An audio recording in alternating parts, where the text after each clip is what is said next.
안녕하세요.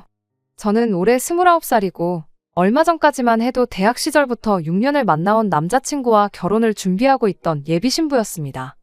예비신부였다는 말은 지금은 아니라는 소리니 이미 눈치채셨을 분들도 계실 것 같은데? 맞습니다. 저는 결국 파혼이라는 결정을 내리게 되었고 이렇게 제 이야기를 사연으로 보내게 되었네요. 제 나이를 고려해보면 6년 만난 그 세월이 결코 짧은 시간이 아니에요. 철이 들기 시작할 무렵부터 계산하면 거의 제 삶의 절반을 함께 한 사람이나 마찬가지입니다. 오래 만난 만큼 남자친구와 저를 동시에 알고 있는 지인들도 많았으니 그만큼 파혼을 결정하는데 신중해야 했고 고민도 많이 되었습니다. 그런데도 파혼을 결정하게 되었던 건 도무지 견뎌낼 수 없는 돈 없는 예비신우의 갑질 때문이었어요. 예비 신랑이었던 남자친구는 대학교 들어가고 얼마 되지 않았던 신입생 시절에 학교 선배의 소개로 처음 알게 되었어요. 연애를 목적으로 받은 소개가 아니었다 보니 꽤 오래 지인으로 알고 지냈습니다. 제가 대학교 들어가서 처음 시작한 아르바이트가 카페 아르바이트였는데 당시 남자친구의 소개로 처음 시작했던 제 첫 아르바이트였어요. 이미 일을 하고 있던 남자친구가 그때 저한테 이것저것 많이 알려줬죠. 매일같이 같은 일터에서 시간 보내고 하다 보니 자연스럽게 정이 들었습니다. 하지만 그 관계가 연애로까지 발전하지는 못했어요. 남자친구가 군대를 가게 되었거든요. 하지만 편지도 주고받고 면회도 다녀오고 휴가 나오면 만나는 등 하면서 지속적으로 인연을 이어왔죠. 그리고 본격적으로 연애를 시작하게 된 건 남자친구가 복학하고 1년이 지나서였습니다. 그때부터 여태까지 만나왔고 얼마 전 결혼 이야기를 주고받게 되었어요. 연애를 워낙에 오래 했다 보니 남자친구의 가족관계 같은 기본적인 건 이미 다 알고 있었어요. 하지만 실제로 만나본 적은 없었죠. 위로 나이차가 조금 있는 누나가 있는 것도 알고 있었지만 실제로 만나볼 때까진 정말 결혼이 둘만 좋아서 하는 게 아니라는 걸 뼈저리게 깨닫게 되었습니다. 취직하기 전까지 저는 계속 카페에서 아르바이트를 했었어요. 처음 아르바이트를 시작한 건 대형 프랜차이즈였는데 계속 일하다 보니 다른 데는 어떻게 운영하나 궁금해져서 이곳저곳 돌아다니면서 일을 했습니다. 그렇게 자연스럽게 카페 일에 흥미를 갖게 되었고 이 바닥이 어떻게 돌아가는지도 대충 알게 되었죠. 좋은 대학 나와서 좋은 데에 취직하는 게 당연한 목표처럼 살아왔고 실제로 대학 졸업 후에는 제법 괜찮은 직장에 취직도 했었습니다. 하지만 제 월급은 아르바이트를 할 때보다 몇 배가 늘었는데 회사 일이 저랑 잘 안 맞았던 건지 도무지 행복하지가 않더라고요. 친구들은 배부른 소리를 하고 있다며 저한테 뭐라고 한마디들 했지만요. 하지만 시간이 갈수록 아무리 생각해봐도 이 길은 내가 갈 길이 아니라는 생각이 들었습니다. 그때부터 제 카페를 운영해야겠다는 꿈을 키워나갔어요. 부모님 돈으로 편하게 공부해서 대학까지 졸업했으니 더는 부모님께 신세 지는 건 말도 안 된다고 생각했고 그때부터 미친 듯이 월급을 모으기 시작했습니다. 다행히도 벌이가 꽤나 괜찮았던 회사를 다녔었고 현장직의 감을 잃지 않기 위해서 퇴근 후에는 밤 12시까지 집 근처 대형 프랜차이즈 카페에서 일도 했다 보니 사실상 투잡이나 마찬가지였기에 돈을 모으는 건 수월했어요. 몸은 피곤하긴 했지만 제 꿈을 생각하니 힘든 것도 모르고 일을 했네요. 그리고 결국 얼마 전 제 카페를 열 수 있게 되었습니다. 사실 부모님 도움을 조금 받기는 받았어요. 비싼 돈 들여서 좋은 대학 보내놓고 좋은 회사 취직시켜놨더니 장사한다고 회사 그만두겠다는 저를 처음에는 이해 못하셨는데 요 근래 제가 투잡까지 뛰어가며 목표를 위해 열심히 하는 걸 보고서는 제 진심을 인정해주시고 도와주셨습니다. 도와주셨다는 게 그냥 큰 돈을 저한테 주셨다는 건 아니에요. 원래도 저희 부모님이 장사를 하셨던 분들이라 계산 하나만큼은 칼 같으신 분들이거든요. 카페 월 수입에서 제가 매달 일정 비율로 부모님께 원금을 갚는 식으로 자금을 대주셨던 겁니다. 대신 이자는 받지 않기로 했고요. 저도 그 편이 훨씬 부담이 덜하니 좋았습니다. 잠도 줄여가며 투잡 뛰고 아주 난리도 아니었었는데 카페를 차리니 열자마자 장사는 좀 안 될지라도 마음의 여유가 생기더라고요. 그리고 그때쯤에서 남자친구도 저에게 청혼을 해왔습니다. 신입생 때부터 알았고 대학교 때부터 6년을 만나왔으니 거의 10년 인연이었죠. 그렇다 보니 저희 주변 사람들도 당연히 둘이 결혼을 할 거라고 생각하고 있었어요. 저 또한 6년 연애하면서 속 한 번 썩인 적 없던 남자친구에게 확고한 믿음이 있었기에 조건, 이런 건 따져보지도 않고 남자친구의 청혼에 알겠다 했고요. 각자 집에 서로를 소개시키고 얼마 지나지 않아서 양가 상견례가 있었습니다. 상견례 중 저희 어머니께서 먼저 말씀을 꺼내셨죠. 형식적인 예물 예단은 건너뛰고 차라리 그 돈으로 애들 뭐 필요한 거나 하나 더 해주는 게 어떠시겠냐고요. 예비 시부모님도 그 말에 동의하는 분위기였어요. 그러는 김에 식장에서 축의금 들어오는 것도 그렇게 큰 돈이 아니니 애들 새 출발하는데 보태자고도 하셨죠. 허례허식을 생략한 결혼을 하자고 했고 집과 혼수는 절반씩 하기로 이야기도 끝났습니다. 전반적으로 상견례 분위기는 의견이 어긋나는 거 하나 없이 정말 좋았었죠. 네, 시부모님 되실 분들도 남자친구처럼 참 좋은 분이다 싶었어요. 좋은 부모 밑에 좋은 자식 나는 거라는 생각이 들었지만 예비 신우를 만나보고 나니 또 무조건 그런 건 아닌가 보다 하는 생각도 들었습니다. 정말 같은 한 가족이 맞나 싶을 정도로 너무나도 색깔이 다른 사람이었거든요. 예비 신우가 위치는 어떻게 알았는지 한 번은 제 카페에 찾아온 날이 있었어요. 제 가게가 번화가에 위치해 있는 그런 곳이 아니거든요. 프랜차이즈 카페도 아니고요. 예비 신우가 이쪽 동네에 연고가 있을 리도 만무했죠. 커피 한 잔 마시러 온 건 아닐 테고 지나가다 들른 건 더더욱이 아닐 거라 생각했습니다.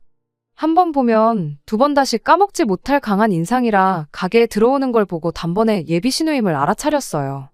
말했던 대로 여긴 왜 왔나 싶었죠. 예비 신우는 저한테 인사 대신 나 알지? 하고 말을 건네고는 커피는 설탕 많이 넣어서 한 잔 맛있게 부탁한다더라고요. 너무나도 자연스럽게 돈은 안 내도 되지? 하고 묻길래 그러시라 했습니다. 커피를 내주고 저는 다시 자리로 돌아가려는데 이리 좀 와서 앉아보라고 하더라고요. 오늘 할 이야기가 있어서 찾아온 거라면서 말이죠. 그런데 그때 당시 카페에 일하는 사람이 저밖에 없던 상황이었어요. 손님은 거의 없었지만 그래도 언제 들어올지 모르는데 자리를 비우고 싶지 않았죠. 하지만 예비 신우는 아랑곳하지 않고 손님 오면 바로 보내줄 테니 와서 앉아보라고 막무가내로 나오더군요. 하는 수 없이 예비 신우한테 붙잡혀서 자리에 앉았습니다. 그래도 시원시원하게 쓸모없는 말 한마디 하지 않고 단도직입적으로 본론부터 이야기를 하더라고요. 상견례 당시에는 저희 부모님도 계셨고 자기 부모님 체면도 챙기고 해야 하니 따로 말을 꺼내지 않고 그냥 옆에서 듣고만 있었답니다.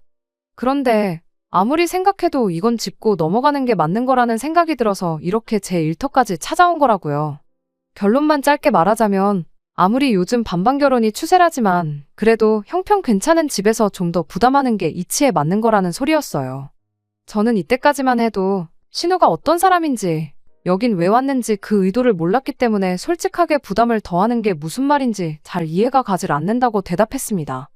저랑 남자친구 둘뿐만 아니라 양가 부모님들까지 반반결혼하는데 서로 동의한 상황이지 않냐. 그런데 이제 와서 우리 집이 너네 집보다 더 잘 사니까 반반하지 말고 6대4, 7대3 하자고 말하라는 거냐고요. 예비 신우는 자기가 그런 뜻으로 한 말이 아니라면서 저보고 잘 좀 생각해보랍니다. 설마 양가 부모님이 있는 자리에서 이미 결론 지은 이야기를 어떻게 바꿀 수 있겠냐고 하더라고요. 그때까지도 예비 신우가 도무지 무슨 이야기를 하는지 도저히 이해가 가질 않았죠. 예비 신우는 반반 결혼한다고 해서 세상 누가 10원 단위까지 딱 절반해서 결혼을 하겠냐고 말을 하더군요. 그냥 유도리 좀 부리면 얼마든지 성의 표시를 할 수 있는 거 아니겠냐고 열변을 토하더라고요. 당최 무슨 소리를 하는 건지 도무지 모르겠다 싶었는데 정말 구세주같이 그때쯤부터 손님이 가게로 들어오기 시작했어요. 덕분에 자리에서 일어날 수 있었죠. 피크타임일 때라 손님들이 연속해서 계속 들어오고 있었고 예비 신우도 더는 기다리기 싫었는지 자리에서 그냥 일어나 버렸어요. 손님 주문 받고 있는데 그런 건 아랑곳하지도 않고 새치기를 하더니 카운터 위에 종이를 하나 휙 던져놓고 가더라고요. 깜짝 놀라서 이게 뭐냐는 표정으로 예비 신우를 쳐다봤더니 예단 목록이니까 쭉 훑어보고 참고하라고 하고는 자리를 떠나더군요. 주문하던 손님도 가게를 나가는 예비 신우를 어이없이 쳐다봤어요. 제 앞에 던지듯이 두고 간 예단 목록을 보더니 자기가 좀 봐도 되겠냐고 물어보시더라고요.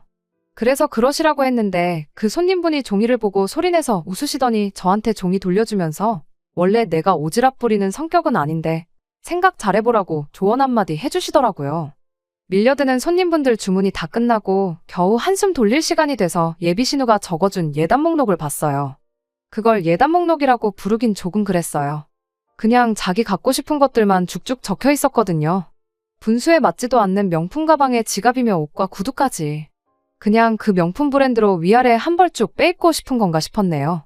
형편 나은 집에서 좀 더 해야 한다는 소리가 반반 결혼은 이미 부모님들끼리 그렇게 하기로 정했으니 어쩔 수 없지만 나한테는 사비를 털어서라도 성의 표시를 해라. 뭐 이런 소리였던 거였죠. 거기 적혀있는 명품들의 액수가 얼마이건 간에 금전적인 면에서는 솔직히 내야 하면 못 낼 액수는 아니었지만 말도 없이 찾아온 것 하며 자기 할 말만 하고 종이 한 장 집어던지고 갔던 태도하며 그런 것들이 마음에 안 들더라고요. 이게 말로만 듣던 시짜짓, 신호 갑질인가 싶었어요.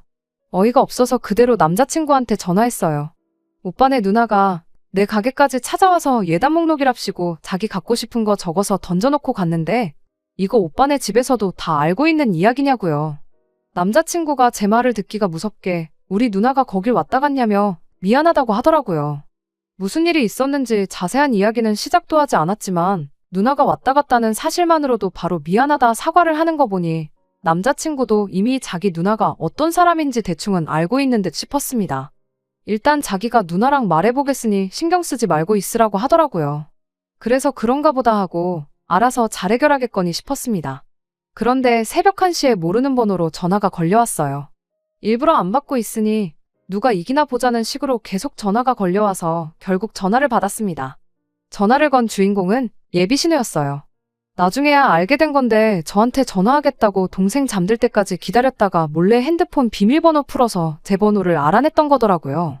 아무튼 전화를 처음 받았을 땐 진짜 장난 전화인가 싶었어요. 제가 잠결이기도 했고 전화 받자마자 다짜고짜야 너 하면서 뭐라 알아듣지 못할 소리를 혼자 짓거리고 있었거든요. 그걸 왜 동생한테 그걸 다 말을 했냐고 내가 직접 찾아가서 좋게 좋게 말해주니까 너 내가 아주 만만해 보이냐 어쩌냐 뭐라고 따지는데 그때서야 전화한 사람이 예비신우였다는 걸 알았네요. 남자친구한테 전화했었을 때 이미 남자친구 반응 보고 이 예비신우라는 사람이 제정신은 아니라는 걸 대충 짐작하고 있던 상황이었다 보니 괜히 일 크게 만들기도 싫고 또 한참 자던 중에 깨서 받은 전화라 너무 피곤하기도 해서 더 분위기 험해지기 전에 먼저 져주는 척 나갔습니다. 생각해보니까 상견례 때 저희 집에서 예물 예단하지 말자고 했고 어머님 아버님도 알겠다 하고 축의금도 애들 주자는 식으로 이야기하지 않았었냐고. 그런데 생각도 못한 예단 이야기가 나와서 남자친구한테 확인차 물어본 거라고 대답했어요. 그랬더니 저보고 말 잘했다고 부모님들끼리만 이야기한 것부터가 문제라고 하더라고요. 그러더니 자기 동생이 그러니까 제 남자친구가 자기랑 나이차가 많이 나다 보니 부모님 일터에 나가시면 자기가 깐난쟁이 남자친구를 업어 키웠다는 이야기를 하면서 자기한테도 키워준 공이 있다고 하는 거예요. 남자친구한테 있어선 자기가 두 번째 엄마나 마찬가지니 예단 예물에 관해서는 자기랑도 상의를 했어야 하는 거라고 하는 겁니다. 정말 얼토당토하는 억지에 저도 웬만하면 좋게 좋게 말해 일찍 전화 끊어버리고 푹 쉬려고 했었는데 듣다 보니 도무지 그냥 넘어갈 수가 없겠더라고요. 어떻게 저렇게 아무렇지도 않게 자기 입으로 뻔뻔하게 동생 몇 번 돌봐준 거 가지고 엄마나 마찬가지라느니 그런 말을 떠들 수 있나 싶었죠. 예비신우가 남자친구랑 나이 차이가 많이 나긴 하는데 그래봐야 고작 6살 차이예요. 예비시 부모님이 아무리 일 때문에 바쁘셨어도 그렇지 갓난쟁이 아들을 6살밖에 안 된 딸한테 맡겨놓고 일터에 나가시진 않았을 거 아니에요? 뭐 진실 여부는 사실 궁금하지도 않고 중요한 것도 아니니 그냥 넘어갔어요. 대신 예비신우한테 원하는 대로 해주겠다 했죠. 무슨 말 하는지 잘 알겠다고 적어준 예단 리스트에 적힌 대로 해달라는 대로 제가 다 해주겠다고 했어요. 혹시 덜 적은 게 있다면 지금 말해달라고 했죠. 예비신우는 이게 웬 떡이냐 하는 반응이었습니다. 애써 머릿속에 브랜드가 뭔지 제품명이 뭔지도 잘 기억 안 나는 걸 짜내서 말해주더라고요. 마지막에 가서는 이름을 기억해내는 것도 귀찮았는지 현금 해단으로 1,000만 원 정도 준비하면 좋겠다는 말까지 하더라고요. 그럼 이것들 준비하면 되겠냐 했더니 예비신우가 만족스러운 말투로 그렇다고 대답하고는 잘 자라 말하고 전화를 끊으려고 하더라고요. 전화를 끊기는 왜 끊으시냐고 아직 다 안 끝났다고 제가 예비신우를 멈춰 세웠죠. 예비신우가 뭐가 더 남았냐고 묻길래 원하는 대로 예단 준비하기로 했으니 이젠 제가 받고 싶은 거 말할 차례 아니냐고 했어요. 원래 예단이랑 예물 똑같이 주거니 받거니 하는 거 모르시냐고요. 아직 결혼을 안 해봤으니까 모르실 수도 있는데 보통 그렇게들 한다고 예단 제가 준비하는 만큼 저도 언니한테 예물 받아야겠다고 말했죠. 두 번째 엄마나 마찬가지라고 그러니 예단을 받아야 마땅하다고 하지 않으셨냐. 그럼 제가 예물을 요구해도 별 문제될 게 없지 않느냐 하고 되물었더니 지 하고 싶은 말만 쏟아내던 예비신우가 아무 말도 없더라고요. 한참을 아무 말도 없길래 혹시 밤이 너무 늦어서 잠드신 거냐고 한참 자고 있어야 할 시간에 전화 받은 제 잘못이라며 미안하다 사과하는 척만 하고 예비신우 대답도 기다리지 않고 그냥 전화 끊어버렸네요. 결혼할 사람의 누나인 걸 떠나서 그렇게 한 방 먹이니까 속이 아주 후련하더라고요. 다음날 남자친구한테 전화가 왔는데 전날 저녁까지 난리법석을 떨던 누나가 벼랑간 오늘 아침에 예단은 안 받는 게 맞는 것 같다고 생각을 바꿨다는 연락을 받았어요. 누나가 한번 저렇게 고집부리면 피곤해지는데 생각을 빨리 고쳐먹어서 다행이라고 안심을 하더라고요.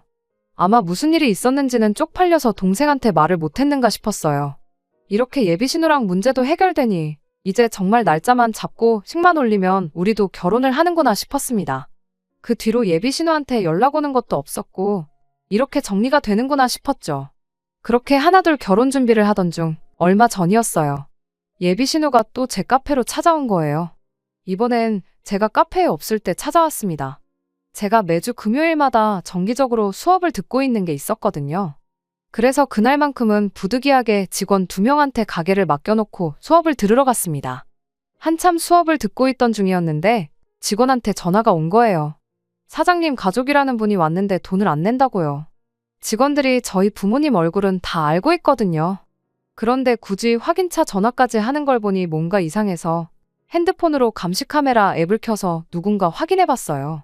제 가족 중에 그렇게 염치 없는 사람이 누군가 싶었는데 확인하고 나니 그럴만도 하겠다 싶었네요. 바로 예비신우였거든요. 심지어 혼자 온 것도 아니었어요. 친구들 데려와서는 제일 넓은 테이블 2개를 붙여가지고 있더군요. 음료수만 먹는다고 하면 어떻게 하겠는데 쟁반해보니 빵이랑 케이크 디저트류도 인당 2-3개씩 담아서 줄도 서 있었어요.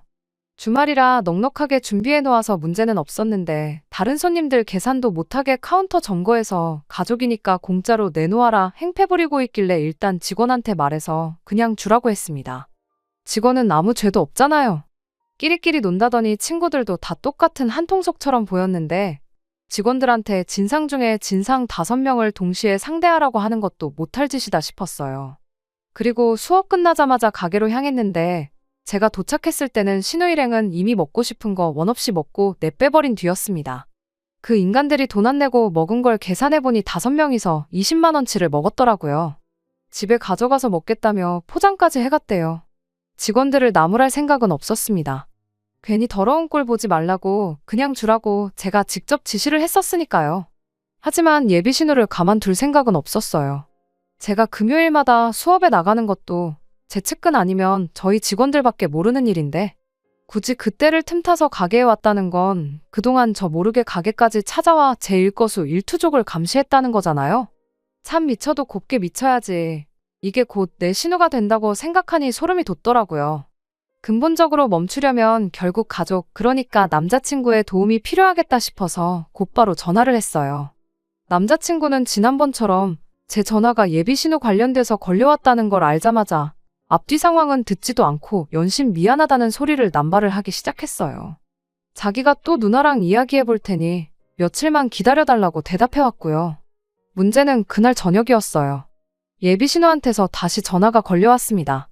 불행인지 다행인지 이제 예비신우가 제 전화번호를 알고 있다 보니 새벽에 전화 받을 일은 없었지만 자기가 해결하겠다더니 또 이렇게 전화를 받게 만드니 짜증이 나더라고요. 예비신우가 하는 말도 아주 가관이었습니다. 어차피 오늘 데려온 친구들이 니네 시골일 때 내가 데려갈 내 친구들이다 하면서 결혼식까지 와서 축하해줄 사람들인데 미리 커피랑 빵 몇 조각 대접했다 치면 되는 거 아니냐고. 그런데 그걸 또 그새를 못 참고 꼰지르냐며 조상 중에 친일파라도 있는 거 아니냐고 시비를 걸더라고요. 사소한 도발은 싸그리 다 무시해버렸고 필요 없으니 친구들도 데려오지 말라 했어요. 언니 친구들 없어도 내 결혼 축하해줄 사람 널리고 깔렸다고요. 그랬더니 있는 집 것들이 더하다더니 진짜 그렇다고 하면서 나랑 내 친구들이 축의금만 내고 밥값만 축 내고 갈까봐 아까워서 그러는 거 아니냐고 빈정거리더라고요. 저는 정말 아무 말도 안 했는데 저런 소리를 하는 걸 보니 제가 예단 안 해줬다고 친구들 끌고 와 제 가게 쳐들어가서 공짜로 이것저것 뜯어먹고 그걸로 모자라 제 결혼식에 그 친구들 다시 끌고 와서 축의금 안 내게 하고 밥만 처먹이고 보낼 계획이 있다는 사실을 자백하고 있구나 딱 알았죠. 그래서 언니하고 언니 친구들 우리 결혼식에 오면 신랑 쪽 하객인데 밥값 많이 나오는 게 나랑 무슨 상관이냐, 아무런 상관없다고. 그러니 10명이고 100명이고 데려올 테면 데려와 보라고 했네요. 아뿔싸 싶었는지 한참 또 아무 말도 없다가 머리로는 도무지 저를 이기지 못하겠다 싶었는지 마지막에 가선 어거지를 부리기 시작했어요. 집에 돈 좀 있다고 아주 눈에 뵈는 게 없냐면서. 네가 지금 신호알기를 우습게 아는데 어디 결혼만 해보라고 시집살이 한번 제대로 준비해서 신호 무서운 게 뭔지 알려주겠다고 으름장을 놓더라고요. 세상에 시집살이를 시키겠다고 결혼 전부터 협박을 하는 사람은 신우밖에 없을 거예요. 처음엔 예비 신우 한 방 먹이는 재미라도 있었는데 이젠 말싸움하기도 귀찮고 다 짜증이 났어요. 무엇보다 제일 화가 나는 건 되도 않는 갑질하는 예비 신우보다 남자친구 때문에 더 화가 났습니다. 매번 알아서 잘 해결해보겠다고 말만 그렇게 해놓고 결국 예비 신우랑 2차전, 3차전 하는 건 늘 제 몫이었잖아요. 그래서 며칠 고민하다가 남자친구한테 단단히 제 입장을 전했습니다. 신우가 너한테 얼마나 대단한 사람인지는 모르겠는데 중간에서 이렇게 똑바로 중재 못하고 나만 혼자 시달려야 하면 나는 이 결혼 절대 못한다고요. 파혼도 감수하겠다는 제 말에 남자친구도 얼굴이 파랗게 질려서 자기가 이번에야말로 제대로 이야기해볼 테니 기다려달라고 말하더라고요. 하지만 왠지 기다려달라는 그 말에 더 이상 신뢰가 가지 않았네요. 그래도 그날 저녁에는 예비 신우한테서 전화가 걸려오지 않았습니다. 다음 날이 지나고 또 다음 날이 지나도 아무 전화가 걸려오지 않았죠. 말한 대로 잘하고 있는 건가 싶었는데 그 다음 날 오후에 가게에 출근했더니 예비 신우가 한쪽 자리에 앉아서 저를 기다리고 있더라고요. 표정은 무슨 못 먹을 걸 먹기라도 했는지 똥 씹은 표정을 하고는 말이죠.